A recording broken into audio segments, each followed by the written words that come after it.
All right, so this is going to be a small spoiler video for this book that I read recently, The Inverted World by Christopher Priest. This thing's been spending time in my head and just decided I wanted to do a spoiler video on it. Kind of one of the first ones on my channel, so we'll see how it goes. So what's interesting about this book, first of all, if you haven't read the book, and you're even mildly interested, don't watch this video. The book isn't that long. It's an amazing book. Read the book first and then come back to this video and see if you got the same thing out of it that I did. There's going to be probably spoilers in the comments, spoilers all over the place. So you can go back and watch my spoiler-free review if you'd like to hopefully pique your interest. But hopefully the people watching this video have already read the book. So in the prologue, we are introduced to this lady Elizabeth, who we find out is from England, London, and she's like a surgeon. And in the prologue, she just overhears some people talking about some stuff, and then she hears them gallop away, basically. And then she's kind of not heard from again for a while. And like I said, when I read the book, I completely forgot about her in the prologue.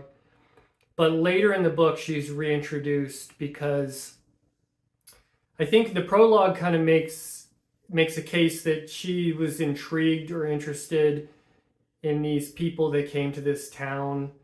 And so she wanted to investigate them. So later on, Elizabeth comes to our moving city on tracks to kind of check it out.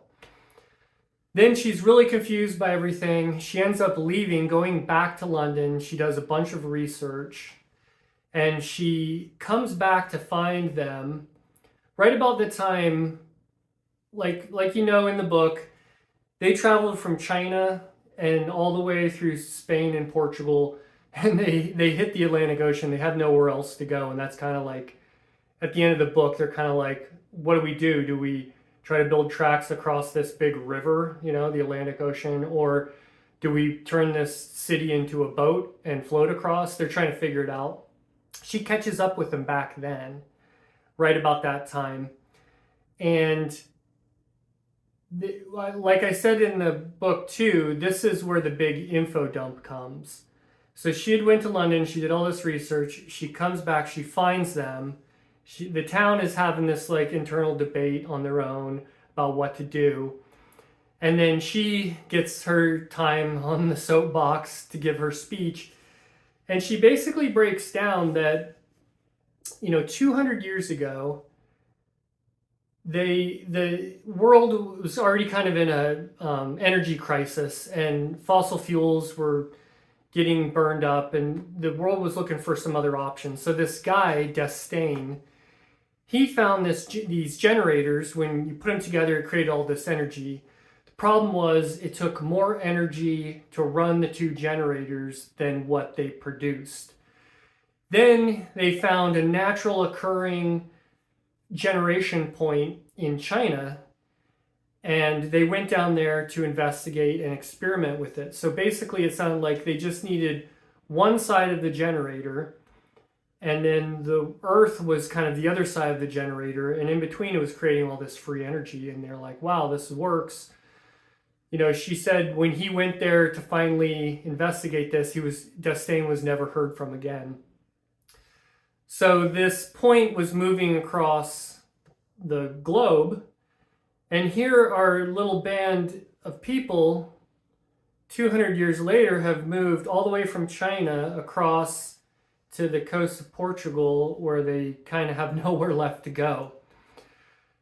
So this brings up kind of two options. One option, in my mind anyways, is that there's some people at the top who are aware of this, and they're just perpetuating this game, following this spot on the earth, generating all this electricity, and they're not letting everyone know that they're on Earth, that this generator is what's affecting their perception.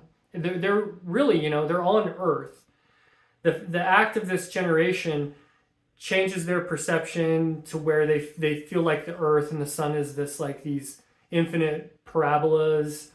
It's affecting their mortality rates, especially for giving birth to women.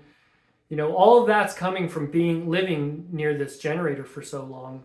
When they leave this area, it starts warping their perception too. So that's why they kind of always stick close to this thing. So one option is that there are people at the top that know this, but they're just perpetuating this lie. They're getting a free ride on this city, and they're having all these workers do all this work for them so they can basically kick back. Now, when she does the info dump, there's no one in the crowd that's saying, like, that opposes her, that is trying to give disinformation. They're basically all just standing around going, what is this crazy lady talking about? So I don't know if that outcome is the real one, and it's open for interpretation. The outcome that I like is that this information was just lost at some point over these 200 years, and the people in this city stopped worrying about why they keep moving the city and just focused on, we have to keep moving this city. And to me, that is like one of the funniest things. Like, they're just going across the planet with this city because it's the only thing they know. It's what keeps the city running. And as they vary from this point on the earth, it starts messing with their perception, where they're thinking, oh my God, this is bad. Like, we have to make sure we're over this point. So in the end, you know, there's really no reason they could. The world is kind of in chaos, and Elizabeth mentions that all around you, these cities you've been passing, you know, the world is pretty bleak. But back in London, we're rebuilding civilization. Things are coming around. Things are good. And these people don't believe her, but they're stuck in this situation where they hit the ocean. They have nowhere else to go. So I think the whole thing is hilarious, that the idea that they just didn't care about why they're doing it. They're just doing it. So that's my take on it. Tell me if you've read this, if you agree or if you disagree. Kind of a fun little spoiler video, and I'll leave it at that, and we'll see you on the next video. Thanks for watching.